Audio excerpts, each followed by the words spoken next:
So 3, 2, 1, go. So this is the first puzzle, relativity. What you meant to do, you meant to rotate the rooms. This is the door we're meant to go into, but we just do that. That's the end of the first puzzle. That's literally the end of the first puzzle room, right there. Now into the actual tutorials, more or less. We grab cubes, drop them onto buttons, and go through doors, more or less. So here's a cube. This cube will be very useful. We just drop it on the button, now we can move on to the next puzzle room. Really? Also, you can't sprint. There is no such thing as sprinting in this game, which is sad. I like to sprint. So grab cube 2, we just drop it. Now we just walk through this door. Now we're actually at near the first set of the 4 puzzles called we're actually near the 4 puzzle rooms that we have to complete because we have to open the gate and meet Euclid himself. So first puzzle room we're doing is called Lone Cube. Oh, we're not doing it because we're actually going to skip it. For some reason in the game you could grab cubes, drop them, and that allows you to do a second jump on top of the cube. So we just do that. We grab the cube, this will be our friend, then we just do this. Or not that. That happens. There you go. And that's the end of the first puzzle.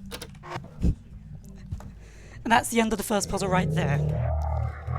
This game is... Next up we have to do is Gravity Bridge and Rising, I think. We just go through here. Once again, it's all about rotating rooms to make sure that everything's kind of just stuck, I guess. Once again, we're not doing the puzzle right. We have to do parts of the puzzle, but we're not doing it correctly, as you'd expect. So what we're doing first is we're going to grab the first cube we see, and we're going to skip the entire puzzle. What you meant to do, you meant to grab the cubes and drop them onto the buttons to open up the doors. Yeah, about that. Yeah. For some reason, the barriers are very useful. And also, these actually have hitbox, so you're actually able to just mess up entirely. And I hit reset accidentally. That's okay. For some reason, the actual buttons have... For some reason, the edge of the buttons have hitboxes, so you're actually able to jump across them. And you're able to control the jump. And now we're actually into the next part of the puzzle, which is Rising. Yet again, we're not doing it right. We put the cube there, because this allows us to do more or less backwards jumping. For some reason, gives us more height. The puzzle yes, it actually is. So, as long as you hit the laser at the end of the puzzle, it counts as you completing it. So, yeah. This one I always struggle a little bit with. So that is actually the second puzzle completed, Rising. And also when you reset the room, because you complete the puzzle beforehand, it more or less resets the entire room the way it's meant to be done. So all the cubes are placed down. So now we're on to the tower. Now this one, there are no skips. You can't really skip anything in this puzzle. You could do it quickly, but you can't really do much more. Okay. There really isn't much to say about this next part. Just walking. Can I sprint?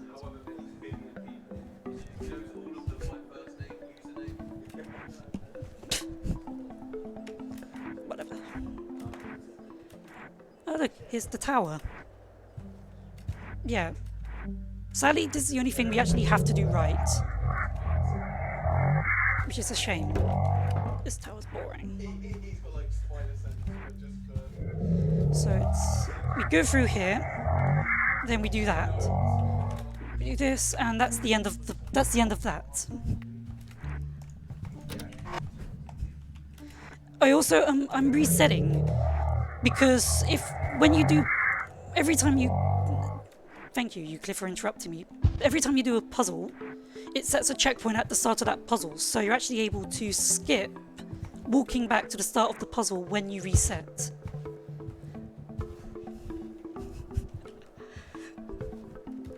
Yes. So now actually into the final puzzle room, which is the run and the meeting. Yet again, we're doing another box jump because this puzzle is annoying.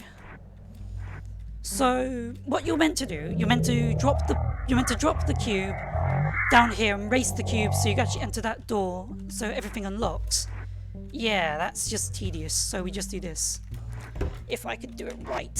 Thank you. Thank you, game. I'd like to do the trick right, thank you. And that's that puzzle done.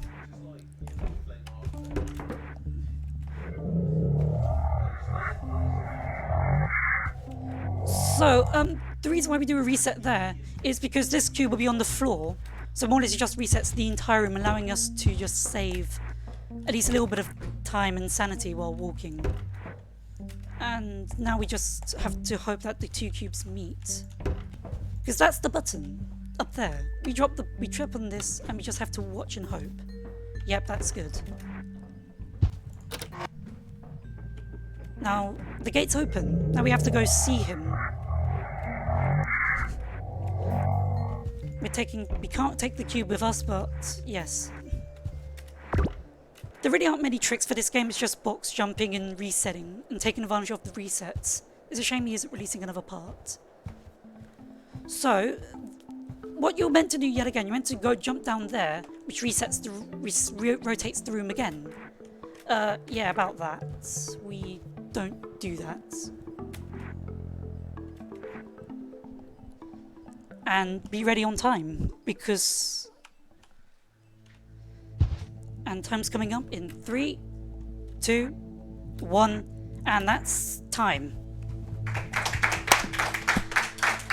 That is the... There's nothing more I can say about this game. This is Fragments of Euclid. 100%, I guess. Or at least as close to 100% as it can be done, really. To be fair, it's a clever idea. It's just a shame that it's just a shame, really. He won't be making more of it. And that was Fragments of Euclid, done in 6 minutes and 52 seconds. I've been Quinn106, and next up we have is Yeah, next up we have is Katana Zero. By Cryfor, right? Wait, not Cryfor, what?